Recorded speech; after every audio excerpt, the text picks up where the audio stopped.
Bem, moçada, então vamos dar continuidade, né, à nossa abordagem sobre diarreias aguda, lembrando que a consequência mais grave da diarreia e o que a gente deve evitar, né, quando possível na farmácia, que o paciente chegue a um quadro de desidratação, tá? E os graus de desidratação, né, eles podem ser classificados, né, em A, B ou C, as etapas da desidratação. E o quadro A, então, é onde nós temos mais liberdade de atuação, né? Sempre na tentativa de evitar que essas etapas se tornem mais agressivas, né? Se tornem mais graves, tá? Então, lá na farmácia, observem sempre no estado geral da pessoa, né, que no quadro C, né, ele pode até ficar inconsciente, comatoso, né, pode acontecer isso na farmácia. Às vezes a pessoa pedindo auxílio, né, a respeito do quadro do paciente, pode relatar que o paciente ao qual está aos cuidados dessa pessoa está com um estado inconsciente comatoso, né? Pensando nisso, é óbvio, né? É o hospital imediatamente. Mas no quadro B ali, ele também pode estar inquieto, intranquilo e irritado também. Os olhos é um sinal, né, bem evidente, aquelas olheiras, né, os olhos fundos, que pode estar nesses 2 graus também, né, nos 3 graus, normais, fundos ou muitos fundos e secos, e também a hidratação dos olhos, né, as lágrimas, a gente percebe o brilho dos olhos, então, quando ele está ausente, a lágrima, né, está ausente, a lubrificação está ausente, então a pessoa tem os olhos um pouco mais secos, né, e se ele tiver consciente, ele vai falar, né, que os olhos parece que tem areia, tem aquela sensação de areia, então sempre isso, a maior parte das vezes que isso acontece, significa que a lubrificação está inadequada, e na desidratação, pela falta d'água, essa lubrificação vai ser bem deficitária, tá? A sede, né, é uma resposta normal à desidratação, né, então, se ele está na fase A ali, está normal, né, a sede, ou às vezes até sem sede, né, então é menos preocupante. Agora, à medida que a pessoa aumenta, né, passa para a etapa D, ele tem uma avidez por água muito grande, ele tem bastante sede. E é claro, né, na etapa C, ele vai estar praticamente incapacitado, não vai conseguir fazer isso, tá? O sinal da prega também é importante, então a gente falou, né, que é aquele tipo um bliscão que dá na pele, né, você aperta com os dedos, indicador e polegar geralmente a região do braço, antebraço, e observa se a prega permanece, né? Então, no caso mais grave ali, ela pode durar mais de 2 segundos, né? E quando não tem desidratação severa, a prega desaparece assim que você tira a mão, já desaparece. E no quadro B vai ser intermediário entre esses dois estágios aí. O pulso, né? Então, quando tivermos a prática, a gente voltar, né, às atividades presenciais, a gente vai estar verificando a pressão, a gente vai ver o pulso também, né? Então, dá para sentir o pulso, né? Então, quando a gente consegue sentir, está forte, né? Então, ele está cheio. E depois ele pode estar fraco também, né? Ou a gente, no caso da etapa C, ele pode estar até ausente, né? E na etapa B, a frequência cardíaca também vai acelerar um pouco, né? Como nós temos um quadro de falta de água no corpo, se instala também hipovolemia, né? Então, o volume do sangue sofre uma retração, uma diminuição. E o coração, para tentar compensar isso daí, ele vai aumentar a frequência cardíaca, né? Então, o pulso vai estar rápido nessa situação. E com base nesses sinais, né, na avaliação desses sinais, a gente vai tomar essas decisões, né, se a pessoa está sem sinal de desidratação, com desidratação ou desidratação grave, e elencado aí os planos, então, A, B ou C. Tá? Então, relembrando a aula passada, né, são os olhos fundos, o sinal da prega, e o A, então, é o que a gente pode estar fazendo na farmácia. Então, dentro de um quadro de início de desidratação, né, ou até antes, né, quando tem diarreia e vômitos e não entrou ainda no quadro de desidratação, a forma de prevenir esse agravamento, né, do quadro da pessoa é a hidratação oral, né? Então, Para isso, a gente usa, né, líquidos, né, ricos em água, né, então ali está dizendo, né, no item 1, né, oferecer ou ingerir líquido mais que a quantidade habitual, né, para prevenir a hidratação. Então, os líquidos caseiros, água de arroz, o soro caseiro, chá, suco, sopas, e na farmácia a gente vai ter a solução de reidratação oral, o soro de reidratação oral.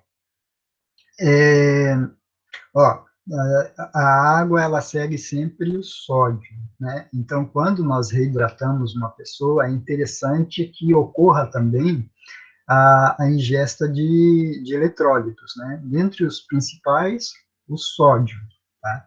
Então, o soro caseiro é água e açúcar. Por que coloca o açúcar? Em nível de enterócitos, né, lá do intestino delgado, onde tem, e grosso, onde tem uma boa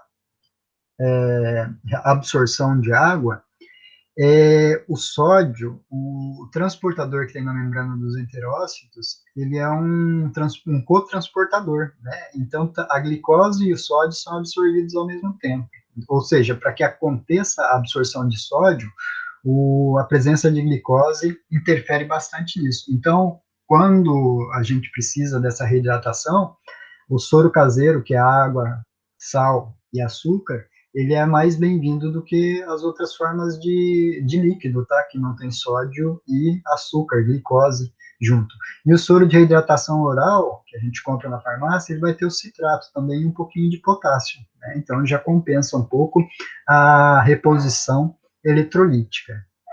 Tá? Uma outra alternativa que nós podemos estar indicando também é a ingestão de isotônicos, tá? O isotônicos, ele é bem-vindo também. Não é o adequado, mas muitas pessoas têm intolerância, não conseguem tomar o soro caseiro, porque é aquela água com açúcar e sal, né? Um sabor bem estranho, e a própria solução de reidratação oral, mesmo com sabor também, ela pode gerar alguma repugnância, né, por parte da pessoa, e ela não ter vontade de tomar isso. Se tiver com ânsia de vômito, é pior ainda estar tomando o soro de reidratação oral ou solução de reidratação oral. Então, os isotônicos podem auxiliar nessa fase aí. Então, os chás são bem-vindos, tá? É importante também, quando a pessoa tem a diarreia e vômitos, ela pode entrar num quadro de desnutrição, mesmo que seja uma diarreia aguda. Então, a desnutrição, a gente vai observar inicialmente, né, se for uma pessoa normal, não diabética, uma redução dos níveis de açúcar no sangue. Então, ela pode gerar um quadro de hipoglicemia. E a ausência, a diminuição da concentração sérica ou plasmática de sódio, ela pode contribuir com a hipotensão. Então, tanto a hipoglicemia quanto a hipotensão, elas têm uma manifestação clínica, uma sintomatologia muito semelhante, né? Então, a pessoa vai ficar fraca, sonolenta, com a visão é, turva, né, a visão escura que eles costumam dizer, e daí tanto o soro de reidratação, então ele já corrige essas duas, ele pode corrigir essas duas situações, tá? No item 3 ali, se o paciente não melhorar, né, em 2 dias, ou se apresentar qualquer um dos sinais abaixo, né, tem que ser encaminhado ao serviço de saúde imediatamente, tá? Então, presença de sangue nas fezes, a urina diminuir bastante, né, cair abaixo do meio litro de 500 ml por dia, nós já vamos entrar numa situação chamada anúria, né? Se não tem líquido no sangue, os rins vão reabsorver o máximo, vão poupar o máximo possível de água, então vai refletir no volume de urina, tá? É muita sede, vômitos repetidos e piora na diarreia. Então, orientou o paciente no dia inicial lá na farmácia para ele ficar atento a isso, né? Se a situação se agravar, né, procura o médico, não vacila não. Então já deixa orientado, né, esses sinais de alertas bem evidentes aí para a pessoa. E conversar também com o paciente ou quem está acompanhando mesmo, no caso de crianças, por exemplo, né, o item 4 ali, reconhecer os sinais de desidratação, né, principalmente a olheira, o sinal da prega e medir também os batimentos cardíacos, tá? Que pode entrar lá para a etapa B ou C. Orientar também, né, a forma de preparar e de usar, de administrar a solução de reidratação oral. A solução de reidratação oral, o interessante é que ela seja ingerida em pequenas porções, né? A cada tempo, intervalo de tempo, né, curto, 15 minutos, 10 minutos, tenta tomar uma pequena quantidade, até esses valores, né, que estão indicados na tabelinha abaixo ali do item 5. Tá? E no item 5 também, né, tem a quantidade que nós temos daí de reposição de zinco, que é um adjuvante no tratamento das diarreias. Tá? A Organização Mundial da Saúde recomenda, né, a administração de zinco. Então, gente, é importante administrar essas pequenas quantidades, especialmente se a pessoa está com vômito ou com ânsia de vômito. Se nós falamos para a pessoa, você vai ter que tomar em 2 horas, né, 1 litro, 2 litros de soro, de reidratação oral, e ela tenta tomar isso tudo de uma vez, quando a gente está com vômito, né, encher o estômago é um estímulo para o próprio vômito, né? Então, essa alternativa de administrar pequenas doses, né, e aumentar a frequência dessa ingestão, pode minimizar o vômito, né? E se a pessoa vomitar, todo o trabalho que a gente teve dela ingerir essa solução de reidratação é perdido daí. É claro que o vômito, se ele continuar, né, vomitar uma vez, 2 vezes, tranquilo. Agora, se ele é contínuo, né, não para de forma alguma, a gente viu ali no item 3, que ele é um sinais de alerta, é um dos sinais de perigo, daí que deve levar a pessoa a procurar orientação do serviço de saúde. Tá? Então, o vômito a gente evita dessa forma. Não vai chegar lá na farmácia e falar, tem que tomar 2 litros, né, de soro em tal período de tempo, né, conforme o peso da pessoa. Daí, se a gente não explicar certinho isso, né, não vai ter o efeito esperado. Tá?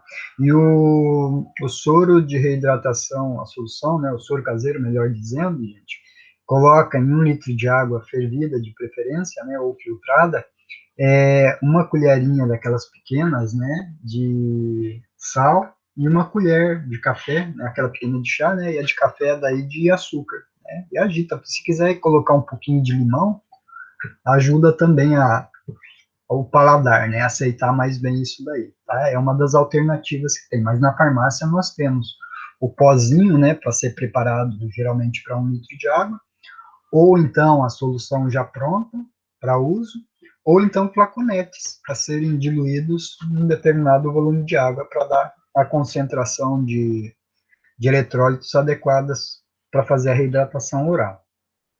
Tranquilo, gente?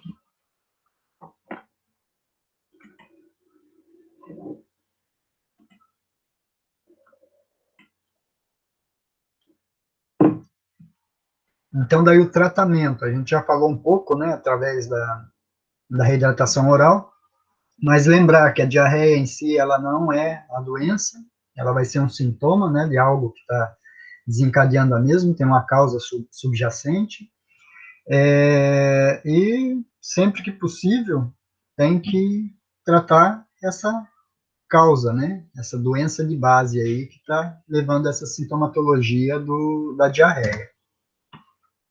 O tratamento não farmacológico, então, é o que a gente falou ali em cima, né? É tentar a hidratação oral, tá? Com líquidos, né? Se a gente consegue identificar causas, se for um determinado alimento, se for uma determinada bebida, é óbvio, né? É óbvio, não, é prudente sugerir que a pessoa interrompa a ingestão desses produtos que estão desencadeando, que são a causa daí da diarreia.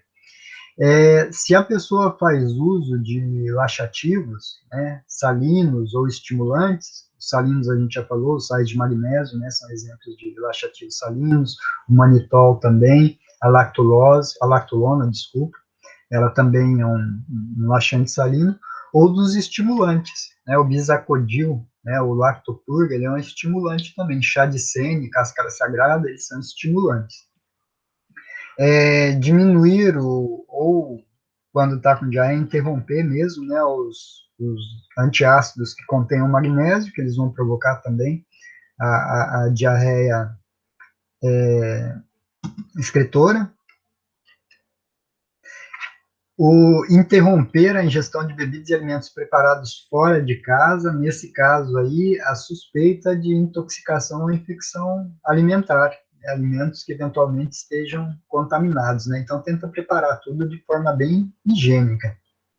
E aqui está uma lista, né, de alimentos que são mais adequados para estar ingerindo nessa situação, né, com uma boa quantidade, ou eles têm uma boa quantidade de líquido, ou eles têm uma baixa concentração de gorduras, né? Então, qualquer gordura nessa situação da diarreia não é bem-vinda também, né? Porque essa gordura, ela já, o trânsito intestinal já vai estar um pouco acelerado, né? E a gordura vai ter uma certa dificuldade em ser ingerida. E ela permanecendo na luz intestinal, ela contribui mais ainda para as fezes serem diarreicas. Aqui alguns alimentos que é interessante a gente recomendar que a pessoa não ingira, né? Então, a lactose, fruta seca e farelos, né? Cereais secos também, eles não são bem-vindos porque eles retêm muita água no intestino. Pão preto, né, justamente pelo fato de ter fibras vegetais em maior quantidade, os alimentos ricos em gorduras, alimentos industrializados, picantes, né, e aqueles alimentos também que possam provocar uma diarreia osmótica, tá? E continua a lista ali. A reidratação oral a gente já falou então, né? Sempre o sal e alguma fonte de glicose, seja a sacarose ou a própria glicose mesmo. E nós temos também essas culturas de micro-organismos benéficos para o corpo que são feitas em casa, né? Então, nós temos o iogurte natural. Oi? O que foi?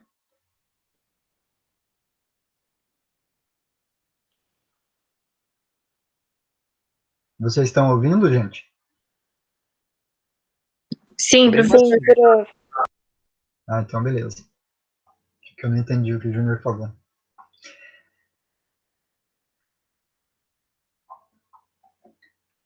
Então, gente, o iogurte natural é bem-vindo. No mercado, a gente compra o leite fermentado também, né? Eles são lactobacilos, eles são benéficos nessa situação. E existe também, né, uma mistura de micro-organismos que algumas pessoas tomam com frequência, que é o tal do kefir, tá? É um fermento, né, que existe, que você coloca no chá, em algum líquido que tem açúcar, e ele, de um dia para o outro, geralmente, ele vai fermentando aquilo ali, as bactérias e alguns fungos que estão presentes, eles se multiplicam, né, e são ingeridos. É bem-vindo também, tá? Pode ser feito no leite. Então, isso daí é o tratamento não farmacológico. O tratamento farmacológico da diarreia, então, nós vamos ter o soro de hidratação oral, né, de reidratação oral, já comentado. E então os probióticos. Tá? Probióticos são esses micro-organismos benéficos, tá? Que pode ser a mistura de mais de uma espécie ou gênero de micro-organismos, ou então as culturas puras, né, de algumas espécies apenas. Tá? Isso daí nós temos em farmácia. Tá? Vem os micro-organismos liofilizados, né, que são ingeridos e depois eles se hidratam no organismo e começa o processo de multiplicação e colonização do intestino. Tá? Então, os efeitos dos probióticos, eles são bem amplos, né, principalmente estimular a resposta imune do organismo, tá? Outra coisa que eles fazem, que é importante aqui no contexto, a lista aí de efeitos, tá, de ação dos probióticos é bem ampla, eu vou focar nas principais aqui para diarreia, tá? O que eles fazem é tornar o ambiente intestinal inadequado para eventuais micro-organismos patógenos. Então, eles competem com os micro-organismos patógenos, alterando o ambiente, né, reduzindo o pH, por exemplo, acidificando o intestino. Isso daí torna o ambiente inóspito para os patógenos que eventualmente estejam produzindo a diarreia. E também, como eles se multiplicam, eles competem, né, pelo local, pelo ambiente, pela mucosa do intestino, né? Então, eles deslocam, vamos assim dizer, os patógenos dali, favorecendo a eliminação dos mesmos. Os probióticos, é óbvio, eles não são usados, não são indicados apenas no tratamento das diarreias, tá? Eles podem ser usados com uma certa frequência, e se a gente for tirar desse aspecto, né, da indústria farmacêutica, o kefir e o leite fermentado, os lactobacilos que lá presentes estão, eles são também probióticos, né? Então, isso daí seria interessante a gente colocar na nossa dieta, não só nos casos de diarreia, tá? Eles têm um efeito muito benéfico, como se vocês deram uma olhada ali nos slides anteriores, eles previnem, eles auxiliam a degradação e eliminação de substâncias nocivas para o organismo, tá? Então, isso aí seria interessante ser algo constante na nossa dieta. Tá? Então, aí nós vamos ter, né, os principais gêneros, né, o Saccharomyces é uma variedade, né, do fermento biológico que a gente usa para o pão, né? Então, é um Saccharomyces, ou é uma espécie um pouco diferente, uma variedade de Saccharomyces cerevisiae mesmo. Então, nós temos fungos, e os demais daí vão ser bactérias, né? Os enterococos, bacteroides, Eubacterium, lactobacillus, bifidobacterium, tá? São espécies, gente, específicas, benéficas para tal finalidade. Tá? Quando vocês estudarem lá microbiologia clínica, vocês vão ver, por exemplo, enterococos, né? Tem algumas cepas que estão relacionadas com, cepas não, algumas espécies que estão relacionadas com infecções, né, no organismo. É claro que, no caso aqui do tratamento farmacológico probiótico, não se trata dessas espécies, né, são espécies comprovadamente benéficas.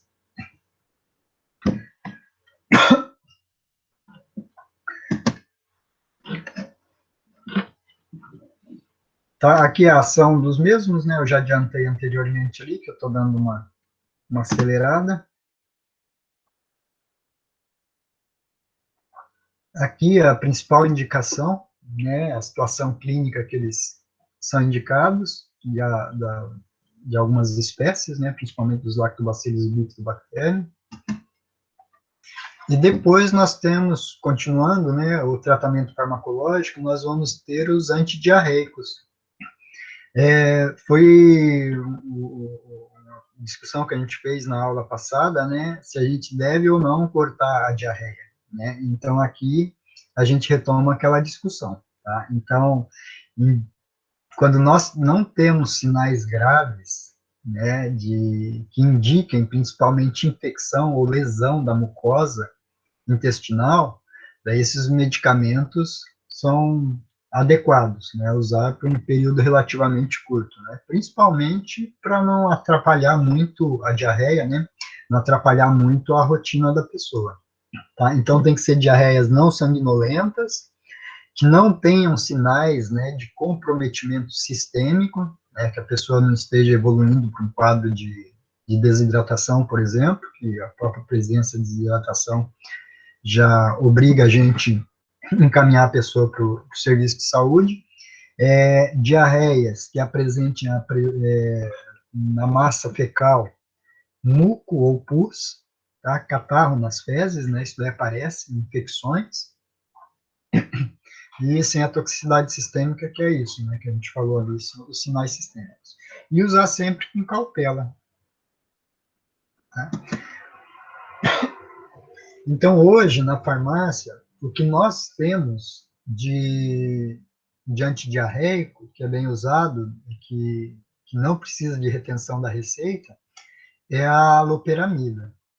Tá? Alguém pode me dizer aí o nome comercial da loperamida? Mimosec? Isso, o Imosec, né? E depois o Imosec é o referência, e depois nós vamos ter outros, né, medicamentos similares daí, que vão ser a base de loperamida. O difenoxilato, o fosfato de codeína e o elixir paregórico, gente, eles estão lá no grupo da morfina, tá? Eles são opioides opiáceos. Então, tirando o elixir paregórico, o difenoxilato e a codeína, a gente só vende com prescrição médica, tá? Então, a venda deles não é livre, né? E o efeito antidiarreico deles é potente, né? Se a loperamida, né, o Imosec, já tem um efeito satisfatório, o difenoxilato e a codeína, o efeito é mais evidente também, é bem mais intenso, tá? Eles cortam, a gente pode dizer, qualquer diarreia, tá? Só que o problema é isso, né? Tem que saber a causa. Por isso que a venda deles é só com prescrição médica. Então, quando nós dispensamos esse medicamento, é sinal de que a pessoa já passou pela avaliação médica, né? A causa ou está definida ou está em vias de diagnóstico. Então, a pessoa já está fazendo os exames, né, para elucidar a causa dessa diarreia. Tá? Daí vai ser prescrito só com esses medicamentos. Aqui, falando desses três últimos aí, o difenoxilato, a codeína e o elixir paregórico, quando a gente faz o tratamento de dor com opiáceos, tá, é muito frequente, tá? Então, ó, fazendo um balãozinho aqui para o tratamento da dor. É muito frequente a pessoa ter, como vulgarmente se diz, né, o intestino ressecar. Então, a pessoa pode ficar durante todo o período que ele está fazendo o tratamento sem evacuar, né, o oposto daqui da diarreia, né? Mas para vocês terem uma ideia da potência desses medicamentos, né, no que se refere à alteração, à paralisação do peristaltismo. Tá? A ação deles é central, né, e o peristaltismo é inibido ao mínimo. A morfina vai ter esse mesmo efeito também, tá? Tanto que a morfina, ela é o ingrediente, é o princípio ativo do elixir paregórico, tá? É uma tintura de ópio canfurada, né?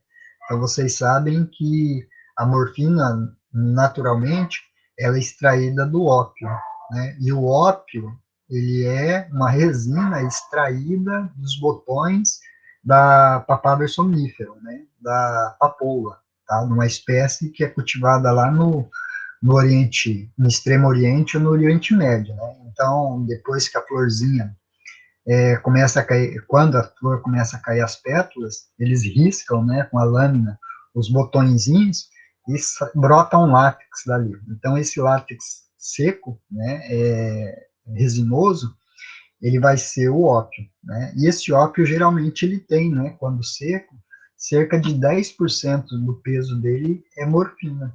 Tá?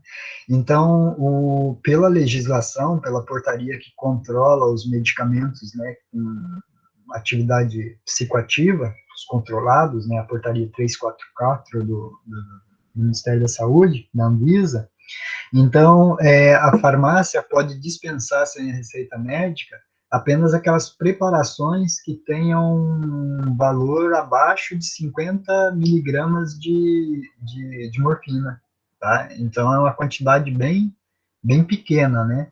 Geralmente, o elixir paregórico, ele vai ter meio miligrama de morfina por ml, né? E os frasquinhos não podem exceder, quando tiver essa concentração de morfina, 10 ml. Se for acima disso, daí já passa dos 50 miligramas. Tá? E acima disso, daí, se alguém compra, né, vários elixir vários frascos de elixir paregórico de uma vez, né, provavelmente o uso dele é para outra finalidade, né, vocês como farmacêutico já devem ter uma ideia de como extrair a morfina com alto grau de pureza do elixir paregórico, né?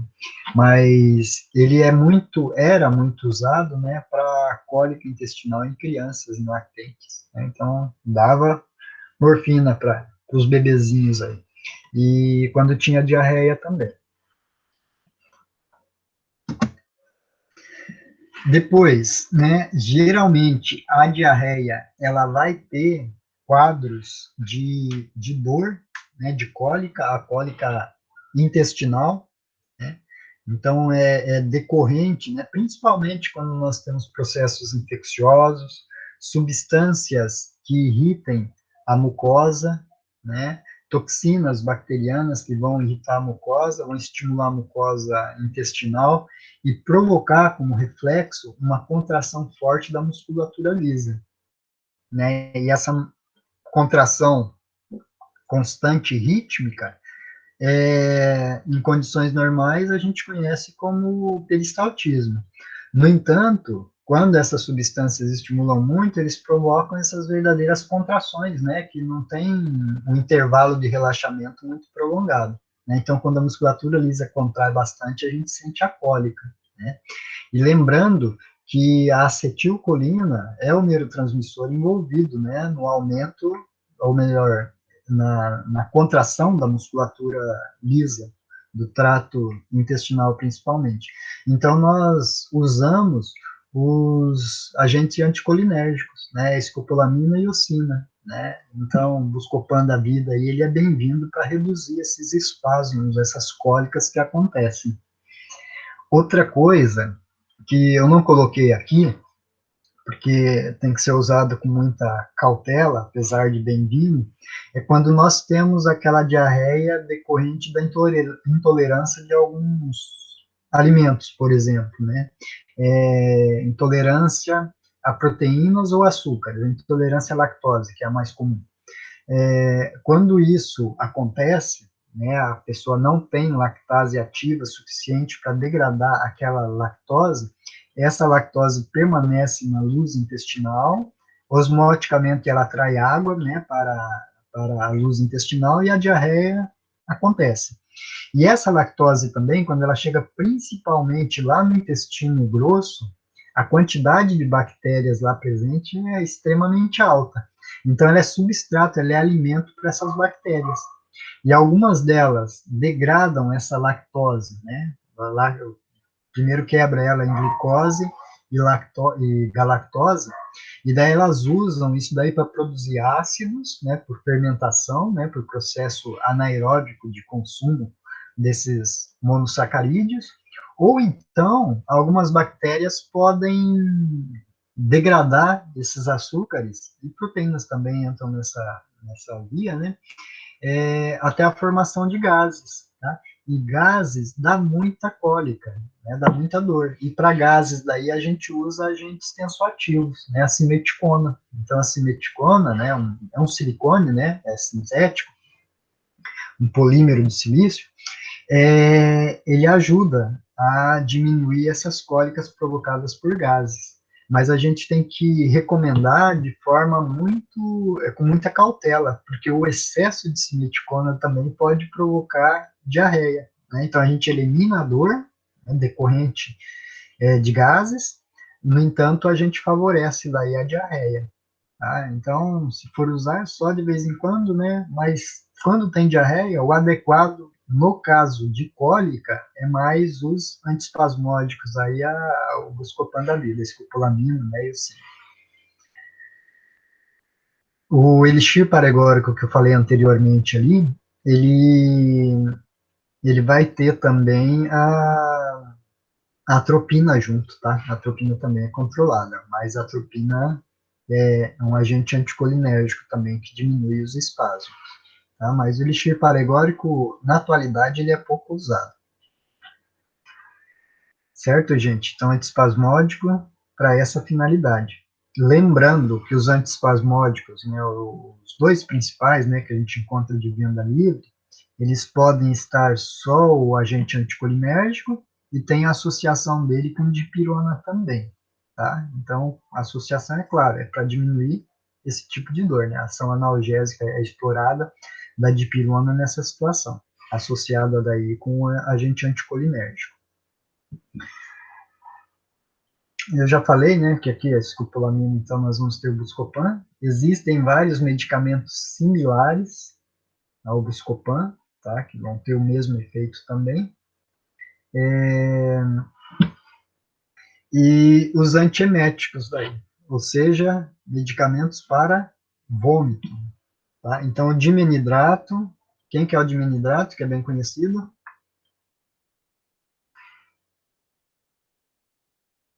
Dramin. Isso, Dramin, né? E vai ter os similares a ele também, tá?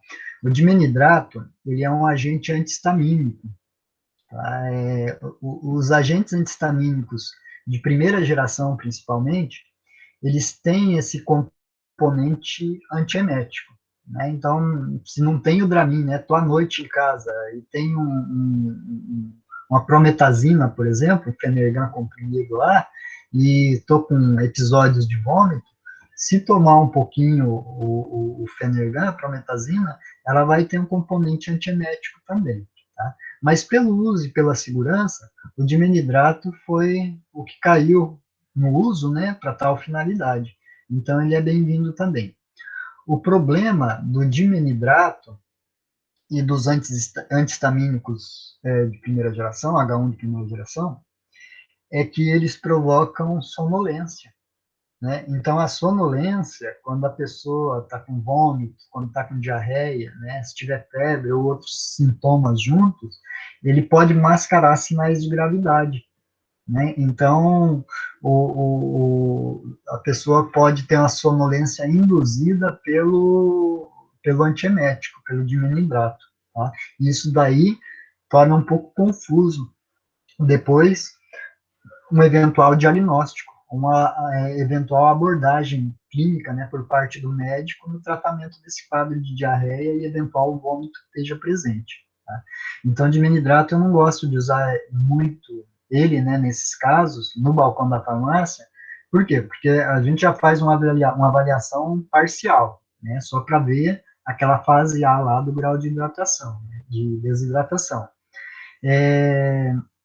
Então, se a gente coloca mais um componente que vai tornar confusos os sintomas, depois isso parte lá, vai lá para a mão do médico, fica mais difícil fazer um diagnóstico e um tratamento adequado, né? Então, o dimenidrato, ele tem esse inconveniente.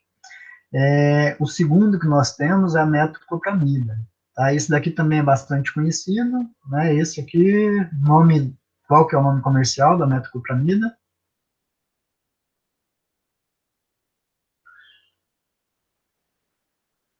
Podem procurar aí na internet.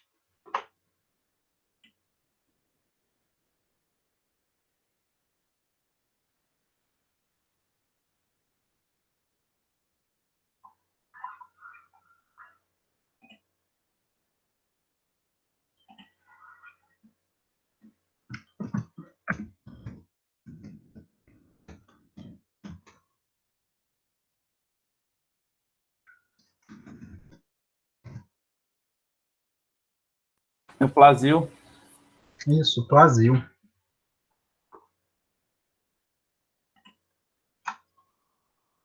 Gente, Plasil age lá no sistema nervoso central, tá? E é usado para... Ele é um agente procinético, tá? Para manter a normalidade do peristaltismo, principalmente. Tá? É com receita também, tá? Ele é tarjado, né? Só que ele melhora bem, ele pode melhorar bem o vômito e ele não provoca sonolência. E o outro, que é o mais recente, é essa ondansetrona, tá? Ondansetrona é um antiemético de uso mais recente, tá? Ele não dá tanta sonolência também. O nome comercial dele, vocês podem me dizer? É Vonal? Isso, são o Vonal, né? Vonal Flash. Problema dos antieméticos orais, tá? Se a pessoa está vomitando, né, nada me garante que o medicamento vai ser absorvido de forma adequada. Tá? Então, pode acontecer que assim que a pessoa ingere, né, o comprimido, a cápsula gelatinosa ou em gotas, né, em gotas faria o efeito mais rápido, né, só que o sabor é muito desagradável, isso daí já pode desencadear o vômito. Então a pessoa põe para fora o medicamento que ela acabou de ingerir, ou ficou alguns minutos, né, uns 30 minutos, uma hora ali, a gente não sabe ao certo quanto foi absorvido para fazer para exercer o efeito antiemético dele. Né? E esse é o grande inconveniente. Aí o que que acontece? A pessoa toma aquilo ali, né, vomita, ela pode fazer duas coisas. Ou ela aguarda, né, 6, 8 horas para tomar a próxima dose, e nesse intervalo ela está ali vomitando, se desidratando ainda mais, né, quando o vômito está presente junto com a diarreia, a possibilidade de desidratação aumenta bastante. E a outra coisa é que ela acabou de vomitar o medicamento, ela toma outro, né? Daí vomita, né? Posteriormente, toma o terceiro comprimido depois, né? Ela pode, num momento desses também, caso não vomite ou que não tenha certeza do quanto que foi absorvido do medicamento, ela pode ter uma sobrecarga, né? Uma superdosagem desse medicamento. Tomei em gotas, né? Vomitou, um tempo depois, né, assim que vomitou, eu dei outra dose, mas esse levou 1 hora, 2 horas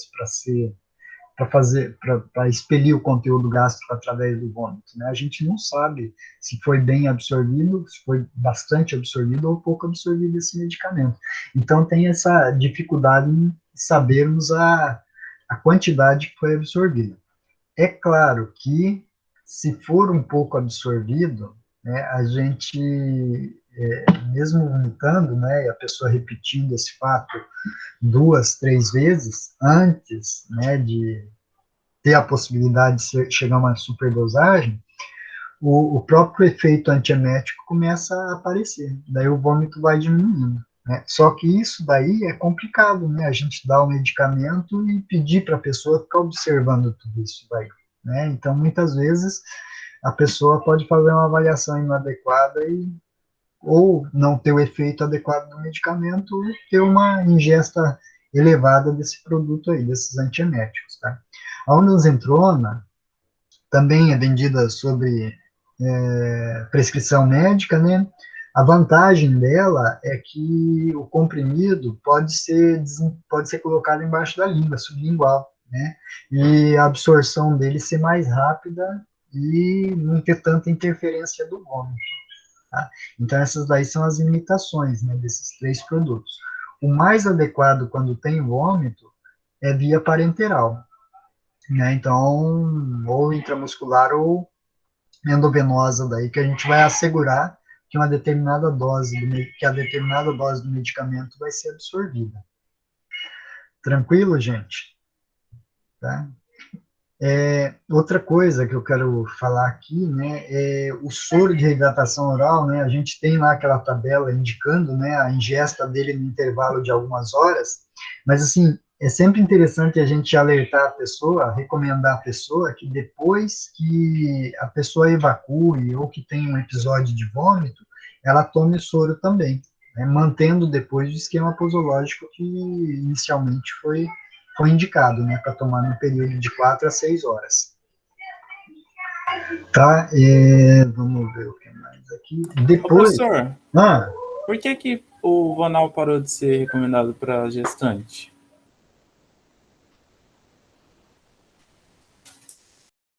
Tá, só um minutinho, gente.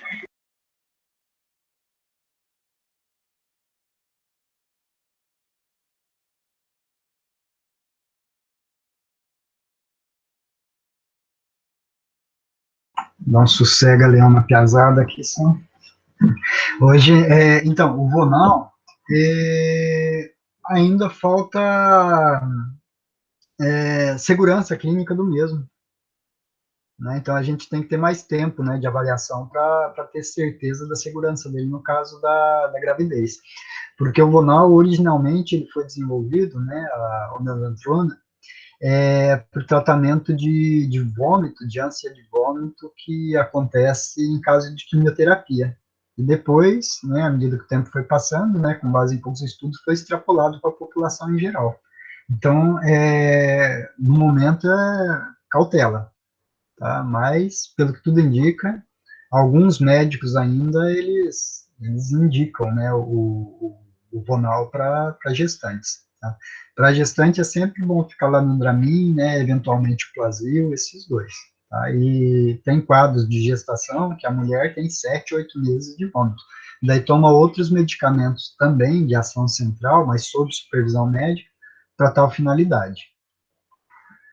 Certo? Beleza. Gente, no caso de diarreia também, ó, tem uma coisa muito útil, que são os medicamentos fitoterápicos, as plantas medicinais. Tá?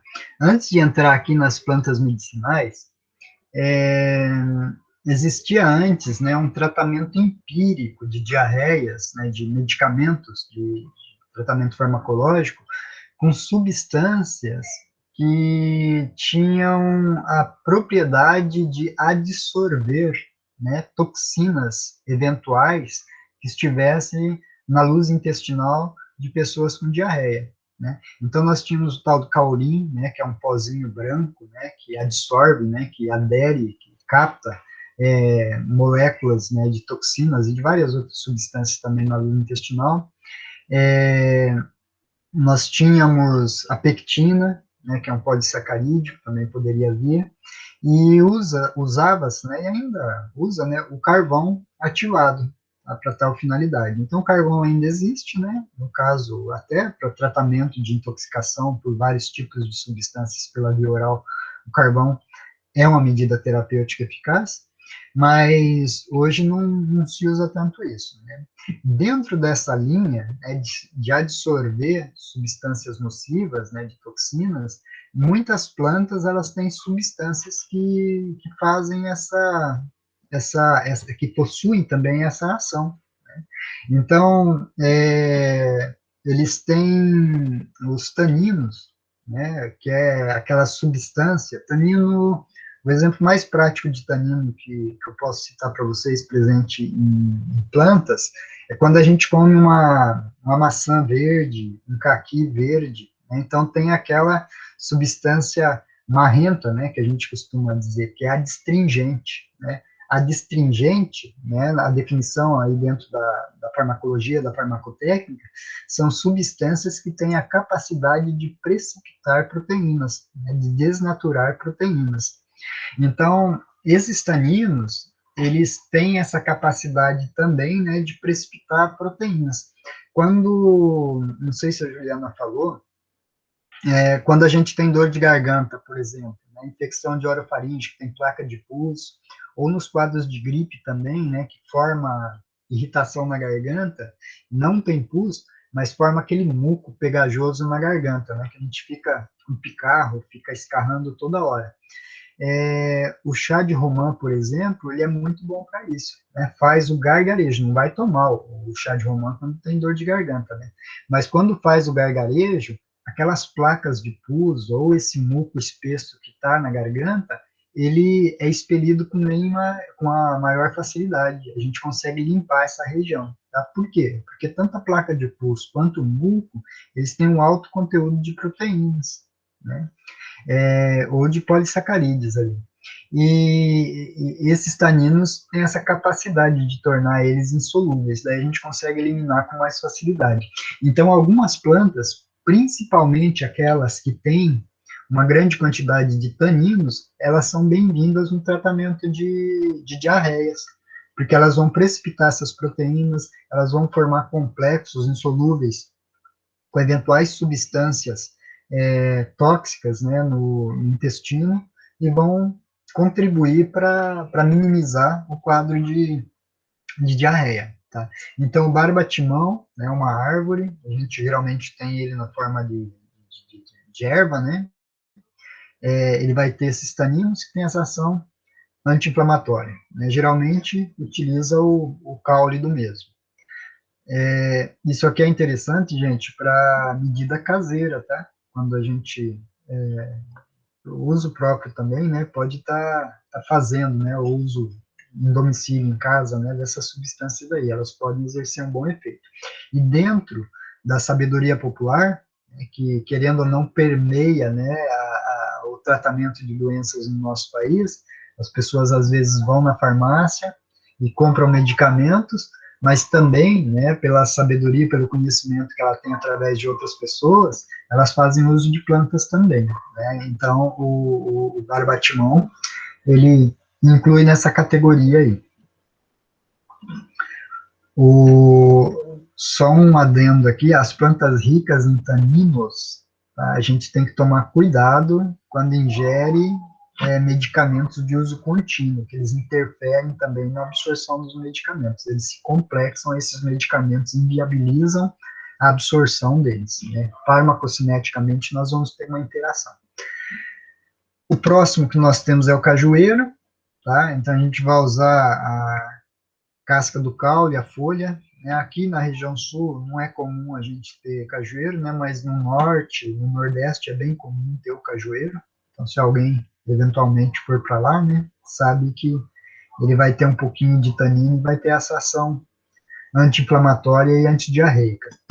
Depois, isso é comum aqui na região, né, o chá da goiabeira, né? Então tomar goiaba, a folha da goiaba, a casca do caule, a casca do fruto verde, ela é rico também em taninos, tá? E ele vai ter uma ação antiespasmódica também, né? Mas aqui, mais a folha e a casca, né? Que pode fazer o chá e tomar, que vai ter essa ação antiespasmódica junto com os taninos. Depois tem a guaçatonga, não é muito comum aqui, tá? Mas em ervanários a gente vai encontrar a guaçatonga. Quem trabalha em farmácia, né, principalmente as farmácias que não são de redes, é comum a gente ter uma seção na farmácia que tem os chás, né, não só os chás usados como bebida, né, mas os chás para fazer de forma terapêutica. Então, a guaçatonga ela vai ter essa ação gastroprotetora, anti-inflamatória e adstringente, tá, que vai cair, vai ser útil no tratamento da diarreia. O hortelã, tá? Então, o hortelã, a menta piperita, né? A folha do hortelã, ele vai ter esse efeito calmante, né? Ele vai ter esse efeito anti-inflamatório um pouco, né? Principalmente na síndrome do cólon irritável, né? E pode ser usado também com ação antidiarreica nas outras situações. Além disso, gente, o chá de hortelã, ele ajuda na digestão, né? E ele diminui também não, a sensação de ânsia de vômito, né? Que precede o vômito. Tá? Daí a gente pode usar a folha, o óleo essencial ou as florezinhas do hortelã. O óleo essencial é bem comum a gente encontrar. Tem que tomar cuidado só com a concentração dele. Se a gente usar uma concentração muito alta, ele pode provocar irritação, pode provocar cólica. Então, é mais adequado usar o chá, né, das folhas ou das flores, das unidades florais do mesmo. Depois o romã, tá? O romã eu falei ali no caso da dor de garganta, né, mas o romã tem muito, mas muito tanino mesmo, tá? Ela é bem usada, né, vai fazer lá o chá, né, da casca do caule, ou mais comum no fruto, né, que a gente vai no mercado e compra, e também a raiz do romã. E galera, sobre diarreia, né, aguda, o que a gente tinha para falar em farmácia, né, no estágio, né, a abordagem que a gente usa seria isso daí. Tá? Então a gente cobre a maior parte dos problemas ali, sempre lembrando vocês que na dúvida, encaminhe para o médico, né? E o farmacêutico sempre conversando, orientando o paciente. Vocês viram ali a importância do uso correto do soro de reidratação oral, que não é só tomar lá da cá, né? Dar o soro lá e pegar o dinheiro da pessoa, né? E falar, toma de tantas horas. É interessante frisar tudo isso, porque a diarreia pode, muitas vezes, estar associada a vômitos, né, isso daí interfere na absorção do soro de reidratação oral, né, no efeito dele. A gente orientar o paciente ou quem toma conta do mesmo nos sinais de alerta, né, para os quadros de desidratação, e indicar a conduta, né, o procedimento médico mais adequado. Aí procurar o sistema de serviço de saúde para ele estar fazendo o tratamento, prevenindo essa desidratação. Tá? Então, usem esse conhecimento aí com bastante prudência, né? Não hesitem em usá-los, tá? E quando tiver em balcão da farmácia, galera, sejam diferentes dos outros, tá? Isso daí é um fator que fideliza cliente para vocês, tá? Balcão da farmácia a gente ganha comissão, tá? Não tem nenhum problema ganhar comissão, desde que a gente não empurre medicamentos desnecessários. Então, essas informações, a gente fideliza os clientes ali para nós e a gente contribui para ter um lucro de forma ética. Gente, eu acho que é isso daí, então. Eu conversei aí com... esqueci com quem eu conversei no começo, né? Mas vocês vão entrar em semana de prova, tá? E a avaliação dessa parte do estágio aqui eu vou deixar para depois da semana de prova, quando vocês estiverem mais folgados, tá? Mas não é nada, a gente já fez, né, algumas atividades, mas não é nada de assombroso, tá? Eu vou geralmente dar uma condição clínica, um caso clínico aí relativamente simples, né, como a gente trabalhou aquele de cefaleia, e vocês vão me dizer o que pode ser e quais são os medicamentos que vão ser usados, né, quais são os mais baratos, o que é mais adequado para o paciente, e fica nisso daí, que na realidade é isso que a gente faz lá quando a gente está dispensando medicamentos. Gente, tranquilo? Alguma dúvida? Ô, professor, semana que vem a gente vai ter aula normal ou não? Que é semana de prova. Vocês têm prova na quarta-feira, né? Na... Na quarta, não, desculpa, na terça-feira. não sei. Sei que começa amanhã já. É quinta-feira nossas provas. Tá, eu vou dar uma olhada no calendário. Caso não tenha prova agendada para terça-feira, daí a gente faz esse encontro. Caso tenha, daí vocês estudem, né? Ou estudem não, façam a prova. Mas usem daí para... Beleza. Uhum. Tá bom? Sim, beleza. Então, gente, todo mundo escrevendo boa noite aí no chat. E obrigado a todos. Boa noite, professor. Boa noite, obrigado. Boa prova para vocês.